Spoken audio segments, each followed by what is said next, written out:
కడప జిల్లా బద్వేల్ పట్టణంలోని మడకలవారిపల్లె సమీపంలోని సుదర్శన ఆశ్రమంలో శ్రీ రాజరాజేశ్వరి దేవి శరన్నవరాత్రి మహోత్సవాలు అంగరంగ వైభవోపేతంగా జరుగుతున్నాయి. ఇందులో భాగంగా గురువారం శ్రీ రాజరాజేశ్వరి దేవి ఆలయంలో వేకువజాము నుంచే అమ్మవారికి ప్రత్యేక పూజలు, అభిషేకాలు నిర్వహించి ఉదయం 10 గంటలకు వేద పండితులు శాస్త్రోక్తంగా చండీ హోమం నిర్వహించారు. మడకల వాసుదేవరెడ్డి రామానుజ ట్రస్ట్ చైర్మన్ ఆధ్వర్యంలో ఈ పూజా కార్యక్రమాలు అత్యంత వైభవోపేతంగా జరిగాయి. వేద పండితులు శాస్త్రోక్తంగా మంత్రోచ్చారణల మధ్య చండీ హోమం అత్యంత వైభవోపేతంగా నిర్వహించారు. మహిళలు ఈ చండీ హోమంలో పాల్గొని మనసారా అమ్మవారిని స్తుతిస్తూ తాము అనుకున్న కోరికలు నెరవేర్చాలంటూ చండీ హోమంలో భాగస్వాములయ్యారు. ఈ సందర్భంగా వేద పండితులు మాట్లాడుతూ రాజరాజేశ్వరి దేవి శరన్నవరాత్రి మహోత్సవాల్లో భాగంగా 10 రోజుల పాటు ప్రతిరోజు అమ్మవారికి అభిషేకాలు, విశేష అలంకారాలు నిర్వహించి కుంకుమార్చనలు, మహామంగళహారతి, తీర్థప్రసాదాల వినియోగం నిర్వహించారని, ప్రతిరోజు సాయంత్రం 5:30 గంటలకు అమ్మవారి ఆలయ ప్రాంగణంలో పల్లకి, డోలోత్సవం, తీర్థప్రసాద వినియోగం నిర్వహించారన్నారు. అనంతరం మధ్యాహ్నం పెద్ద ఎత్తున అన్నదాన కార్యక్రమాన్ని నిర్వహించారు. వచ్చిన భక్తులకు ఎలాంటి అసౌకర్యాలు కలగకుండా ఆలయ కమిటీ వారు ప్రత్యేక వసతులను కల్పించారు. వెంకటాద్రి సమం స్థానం బ్రహ్మాండే నాస్తి కించన వెంకటేశ సమో దేవో న భూతో న భవిష్యతి. మడకలవారిపల్లెలో వేంచేసినటువంటి సుదర్శనాశ్రమం, ఇక్కడ గురువుగారు ఎన్నో ఏండ్ల నుంచి చక్కగా అందరికి కూడా మంత్రశక్తిని, అలాగే అందరికీ అనుగ్రహం కూడా ఇచ్చేసి ఇక్కడ రాజరాజేశ్వరి అమ్మవారి ప్రతిష్ఠ చేయడం జరిగింది. ఆ రాజరాజేశ్వరి ప్రతిష్టలో చక్కగా అమ్మవారికి అత్యద్భుతంగా ఎన్నో ఏళ్ళ నుంచి కూడా శరన్నవరాత్రులు కూడా చక్కగా వైభవోపేతంగా చేస్తున్నారు.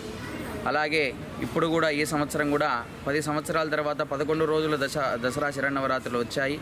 అలాగే మనం ఈ 10 రోజులు కూడా చక్కగా ఈ శరన్నవరాత్రులు పునస్కరించుకొని 11వ రోజు విజయదశమి రోజున చక్కగా అమ్మవారికి చండీ హోమం నిర్వహించుకున్నాము.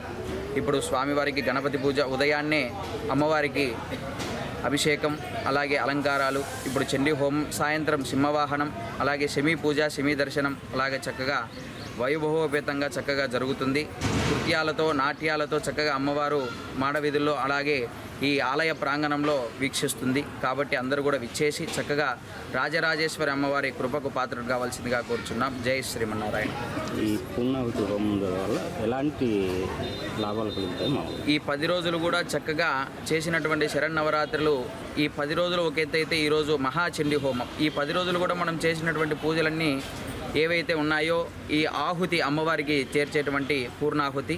కాబట్టి ఈ హోమము అంత ఫలితం ఉంటుంది. కాబట్టి అందరూ కూడా విచ్చేసి చక్కగా ఆ పూర్ణాహుతి, చివరికి పూర్ణాహుతి జరుగుతుంది, చండీ హోమంలో పాల్గొవలసిందిగా కోరుచున్నాం.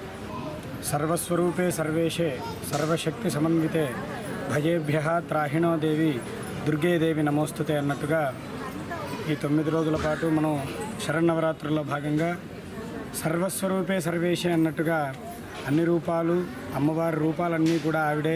అట్లాగే మనకున్నటువంటి బాధలన్నీ తీర్చేటువంటి తల్లి కూడా ఆవిడే. ఆవిడని అనుగ్రహం మనం పూర్తి స్థాయిలో పొందడం కోసం ఈరోజు చండీ హోమం కార్యక్రమం పెట్టుకోవడం జరిగింది సుదర్శనాశ్రమంలో. ఆ చండీ హోమము అనేటువంటిది చాలా గొప్పదైనటువంటిది.